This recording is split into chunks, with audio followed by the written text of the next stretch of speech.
Sometimes just let it be. A Gautam Buddha story. Once Gautam Buddha was traveling from one town to another town with a few of his followers. While they were traveling, they happened to pass a lake.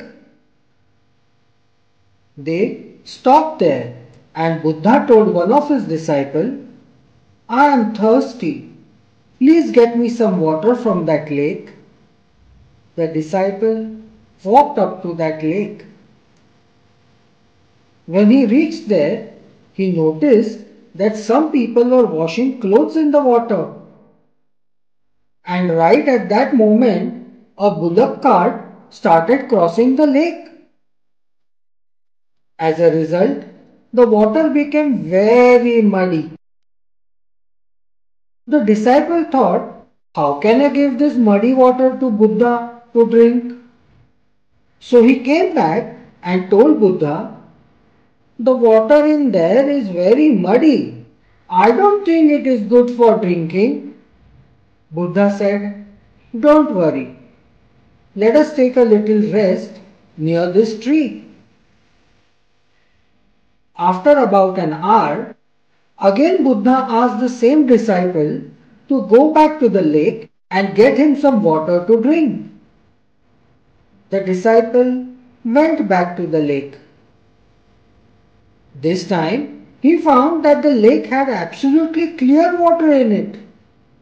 The mud had settled down and the water above it looked good. So he collected some water in a pot and brought it to Buddha. Buddha looked at the water and then he looked at the disciple and said, see, you let the water be and the mud settled down on its own. You got clear water. It did not require any effort. It is the same thing with our mind too. When it is disturbed, just let it be. Give it a little time. It will settle down on its own. You don't have to put in any effort to calm it down. We can judge and take best decisions of our life when we stay calm. Everyone looked at Buddha with respect. Today, they got one more very important life lesson. Moral: always stay calm and never take hasty decisions.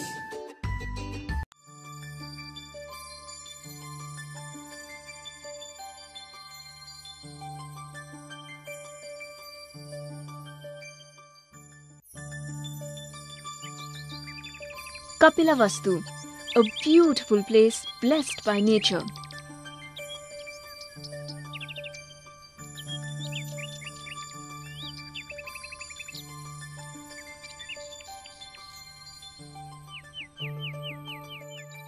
King Suddhodana ruled the country.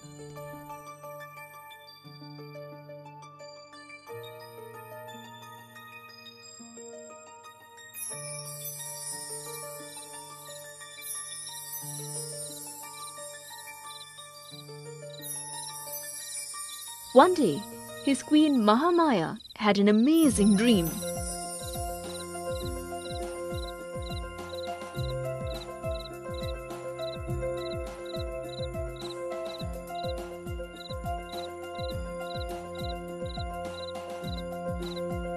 What?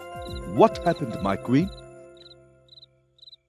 I experienced a beautiful feeling, a dream. Light rays from the sky. The bright light approached our palace.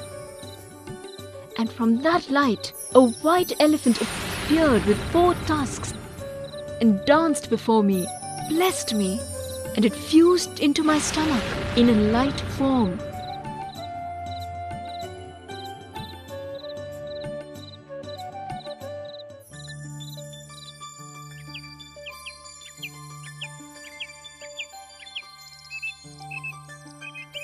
The next day, Suddhodana asked the wise men of the court to interpret the queen's dream and the reason for it. Milord, the Queen's dream is definitely a sign of prosperity. Queen would bear a son who would become a great man, and the whole world would be benefited by this special child. The news of the incredible child brought great happiness to the royal family.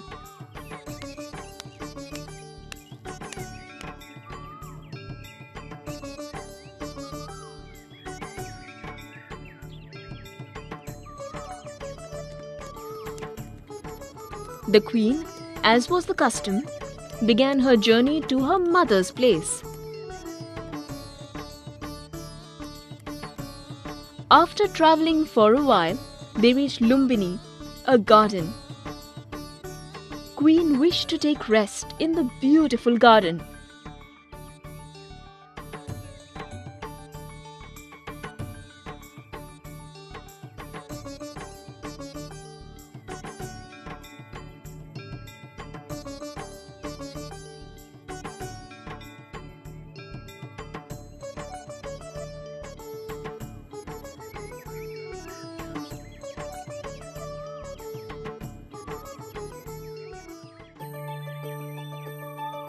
After some time, Queen gave birth to a beautiful child.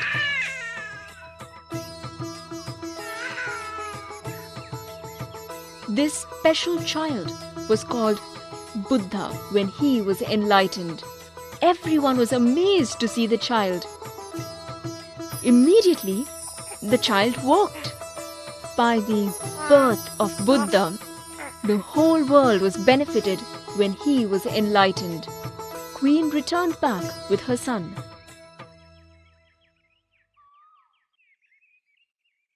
The whole kingdom celebrated the birth of a great man.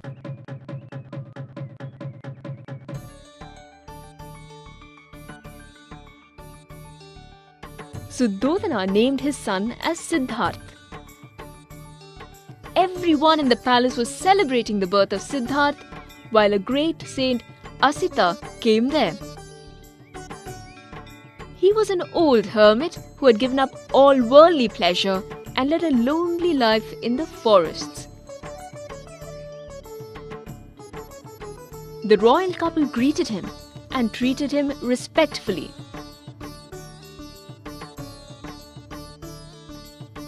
O King, he is not an ordinary boy.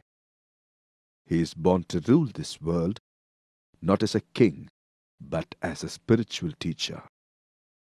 No, he will rule this kingdom, this world, as a king and not as a teacher. Not only that, Queen, I am sorry to say, you will leave this mortal life in a few days. Who's there? Send this hermit away. As Asita told, Queen died in a few days. Her sister took good care of Siddharth as her own child.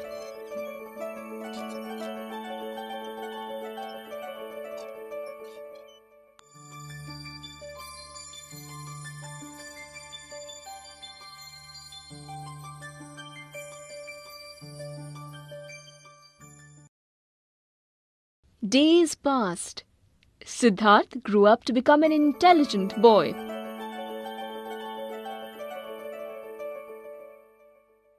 His guru, who taught Siddharth, one day met the king Suddhodana. My lord, I have taught him everything what I know. He knows everything, and all the more he has taught me many things, which even I do not know. Suddhodana felt proud when he heard this. Siddharth was not like other boys. He did not enjoy playing or fighting with other boys and spent much of his time alone. He played with the animals and birds in the palace gardens.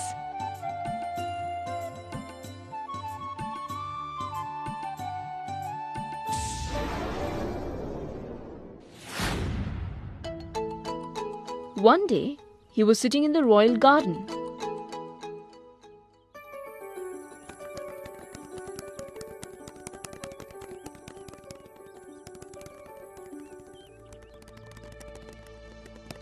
suddenly,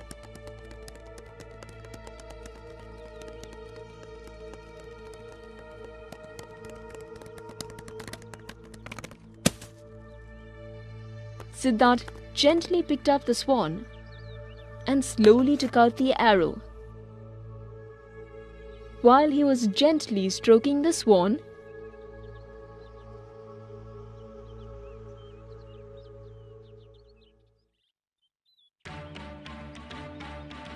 "Hey Siddharth, that bird is mine! Give it to me!" Don't kill living being. It's a sin. "Don't talk unnecessarily. That's my kill, so it belongs to me." You don't have any right to hurt or kill any living being. So leave it. Both of them kept arguing. To put an end, they went to a hermit who was sitting there.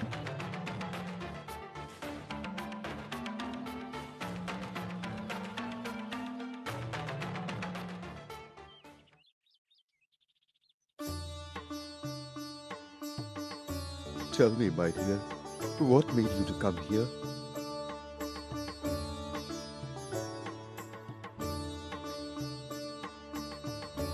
Both of them narrated what had happened.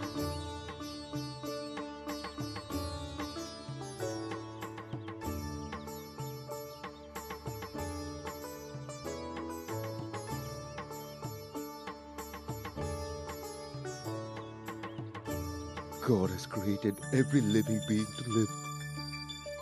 No one has right to kill the other. So the swan belongs to the Savior rather than who hurt the bird. Siddharth, this belongs to you. You can do as per your wish, and you should also forgive Devadatta for what he had done. Both of them together accepted the verdict.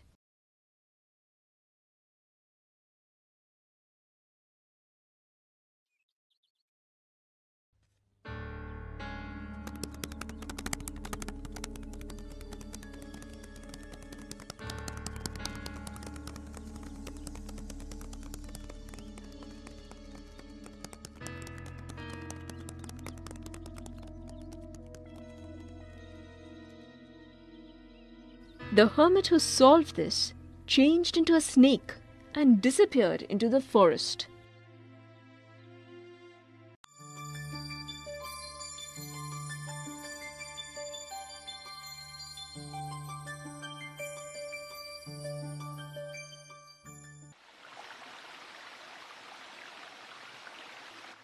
Years passed.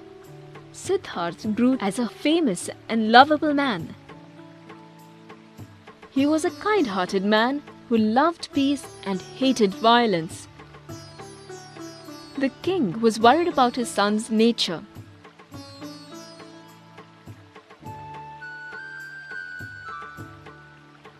What is this? Siddharth is too gentle and sensitive. I want him to be a great king. Kings must be strong and powerful. He is more interested in sitting by himself in the garden than learning how to be a ruler. Do not worry, my lord. Prince should be married to get him out of his dream and into the real world. Your problem will be solved if he gets a beautiful and intelligent wife. What you say sounds good. Okay, let's see. Make the necessary arrangements. Suddhodana sent the message to his neighbor king Suprabuddha. But he told him that there were many young men who want to marry his daughter, and therefore the prince should compete among others to marry his daughter. Siddharth, who took part in the contest, excelled in swordsmanship, horse riding and archery, and won the hand of the beautiful princess Yashodhara.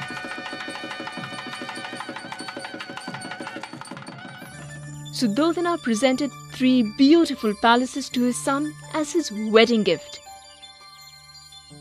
All the 3 were situated in a beautiful garden. It was surrounded by large walls to prevent anything unpleasant from coming near the prince. prince was given delicious food, beautiful musicians and dancers to keep the prince away from the outside world. For many years, Siddharth lived a luxurious life and was totally cut off from the real world. Time passed like this.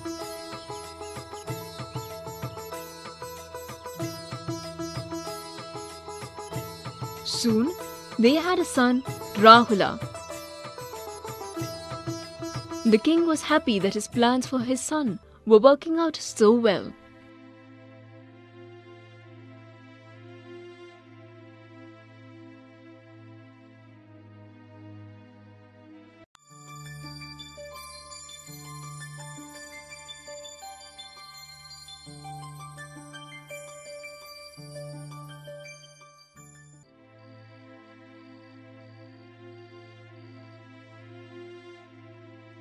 After dinner, the prince would relax by listening to sweet melodies.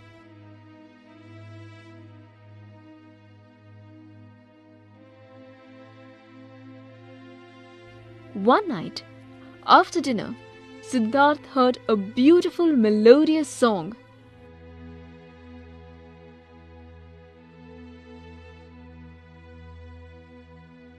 The song was about the beauties of the world and happy people who lived in the golden cities.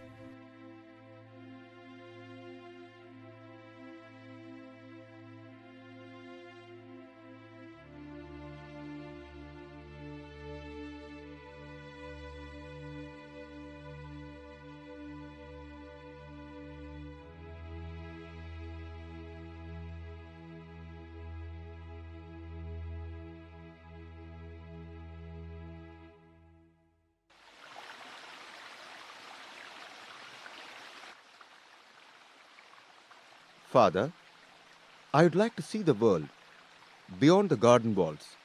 Please allow me to go out. My dear, you're a very kind-hearted person. The reality will hurt you. Please drop the idea of going out. I want to see our people, see the real life and feel it. I like to enjoy the world which is spread beyond this palace. Please allow me, Father. Okay, as you wish. At the same moment, Ministers, tomorrow Siddharth is going to visit the city. So we should be very careful. Everyone in the city should be happy. Decorate the houses. Aged people, sick people, and the dead ones should not be seen. Keep the city clean. This is the king's order. Announce it in the city.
Ah, what's this? Who's he? He is an aged man, Prince. Aged? Means? Everyone will have to cross the stage.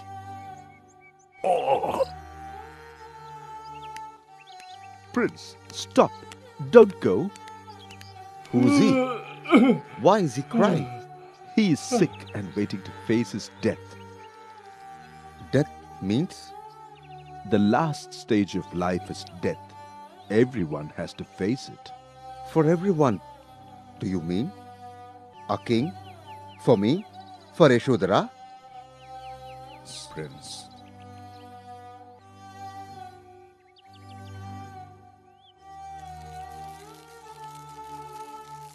In that case, this body, wealth, kingdom, relatives, everything, what I have enjoyed all these days, are only illusion? Siddharth returned to the palace.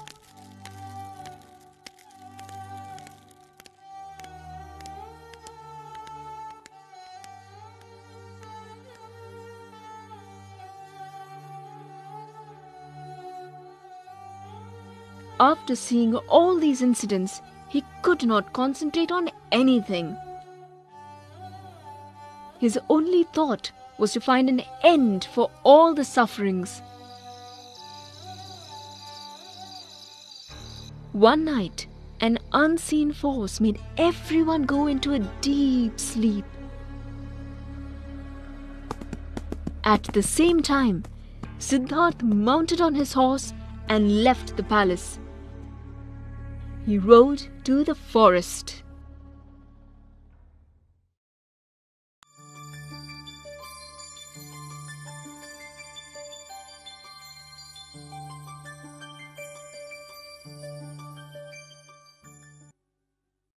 Siddharth started his journey with a decision to put an end to all the sufferings in the world. He removed his royal attire, hair, jewels, and walked into the forest as a hermit.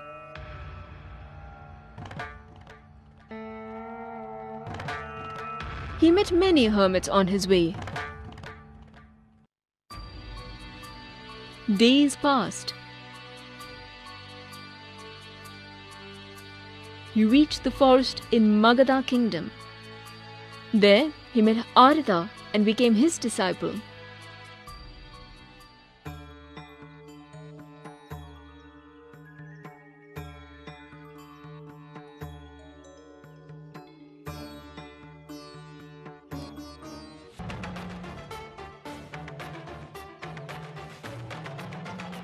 After a few days, What I have learned till now does not bring an end to all the pain. So let me search on my own. again he started his journey. He reached a place called Gaya.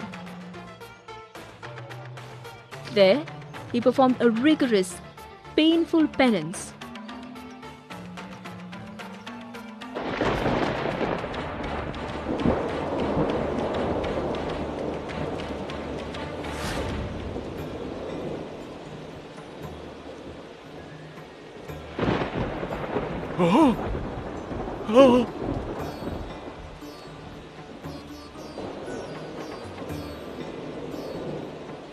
For 6 years without eating and sleeping, he continued his penance.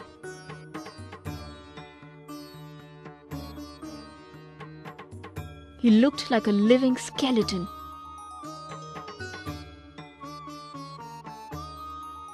During that time, a woman Sujata, herdsman wife, who came there, gave her food to Siddharth. I have made a mistake. I should not have suffered so much for these 6 years. Mother, thank you very much. Your food has given me the energy. Now, with this strength, I will continue my search.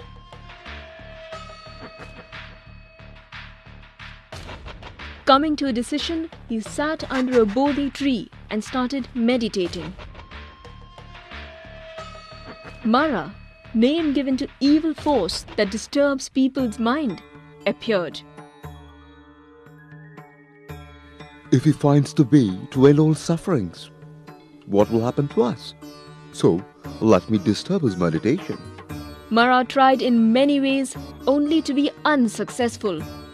He shot arrows, but they turned into lotus petals and fell at his feet. So,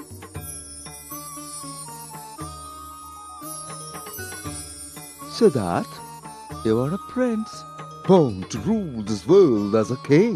Why do you suffer yourself without enjoying the royal life? for all these things, Siddharth did not answer, but won him with his silence. Then he continued his meditation. Slowly, Siddhartha found the answer. He realized the truth. The reason for the suffering is desire. The way to get rid of suffering is to follow the middle path. He became Buddha. He slowly opened his eyes and felt the surroundings to be calm and quiet. He decided to teach his findings to the people in the world. So he reached Benares. There he started his first preaching. Then he visited many places and his preaching started to spread. Many became his followers. Once, Buddha was walking through a forest. Hey, stop! My son, be calm. I am going to kill you and take your thumb. Child, why don't you be very kind to others? Buddha started preaching to him and Angulimala realized the truth. He fell at his feet and worshipped Buddha. His preaching attracted elders, old ones, emperors, and everyone in the country. Not only in India, but in Singapore, Malaysia, Sri Lanka, Thailand, Philippines, Japan, and China, Buddhism has spread its wings.